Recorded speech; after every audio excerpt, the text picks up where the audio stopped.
This past week, the Women's Tennis Association did something that few other athletic organizations or corporations in general have been willing to do: criticize the Chinese government and take serious steps to protest its brutality. Now, this began weeks ago when Chinese tennis champion Peng Shuai accused a former top Chinese government official of sexual assault. Quote, "Even if it is like an egg hitting a rock, or if I am like a moth drawn to the flame, inviting self-destruction, I will tell the truth about you," unquote, she wrote on Chinese social media. And that post vanished within 30 minutes. And then, so did she. The WTA not only spoke out against this injustice, it decided to suspend all tournaments in China because of its treatment of Peng Shuai. We walk away from this, we're basically telling the world that not addressing sexual assault with the respect and seriousness it requires is okay because it's difficult to do. It's something that we simply cannot happen, and it's not what we stand for as an organization. Now, not only is the International Olympic Committee, which will hold the 2022 Winter Games in China, not only is the IOC not raising its voice in solidarity and protest, the IOC is helping the Chinese government by providing them cover. On November 21st and then again last Wednesday, the IOC told the world that they had held video calls with Peng Shuai.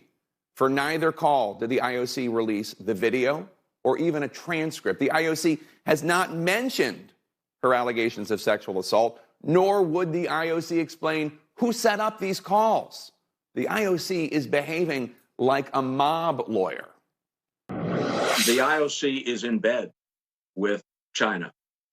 Beijing hosted the Olympics in 2008 Summer Games. They did it in spectacular fashion, but even then it was apparent to many of us that the IOC was aiding and abetting a problematic regime.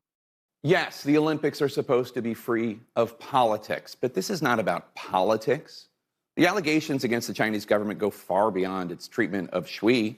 This year, both the Trump and Biden administrations have asserted that China is committing, quote, genocide and crimes against humanity against more than 1 million Uyghurs, ethnic Kazakhs, Hui, other Muslims, some Christians, in internment camps or converted detention facilities, according to the U.S. State Department. Chinese authorities are forcing some women in these camps to take unknown drugs and injections. They're forcibly implanting IUDs, coercing them to get abortions and surgical sterilizations, according to former detainees. Beijing, of course, denies these charges. In fact, it's possible that you are about to purchase or receive a Christmas present made, at least in part, by Uyghur forced labor in Xinjiang province.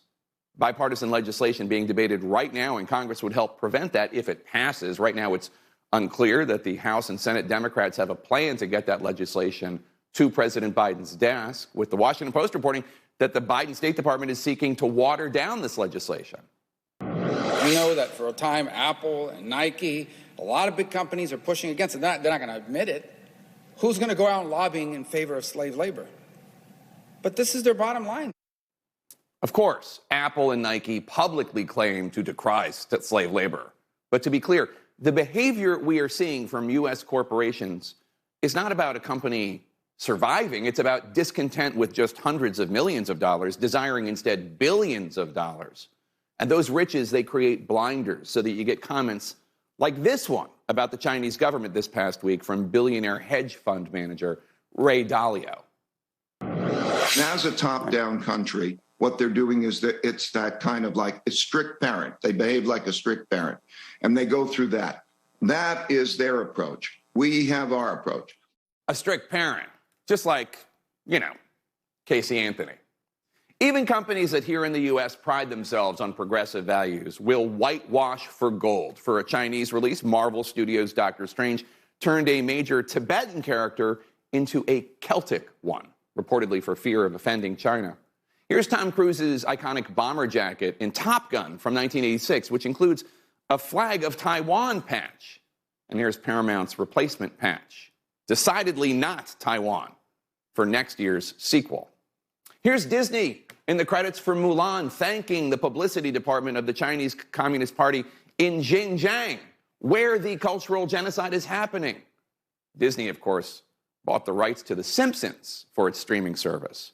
And this last week, we learned that this 2005 episode, which shows The Simpsons in Beijing's Tiananmen Square, the site of a brutal crackdown on pro-democracy protesters, a sign reads in The Simpsons episode, "On this site in 1989, nothing happened." And that episode, that's not available for Disney Plus subscribers in Hong Kong. Disney has not responded to requests for comment. That Simpsons episode in Hong Kong disappeared like Peng Shuai, disappeared like citizen journalist Zhang Zhan, whom the Chinese government has locked up for telling the truth about COVID-19, disappeared like the consciences of the millionaires and billionaires in Hollywood and the NBA and the IOC and Wall Street, who are all so eager for Chinese cash. They are pretending none of this is happening. There is no amount of money that can buy enough soap to wash that blood off their hands.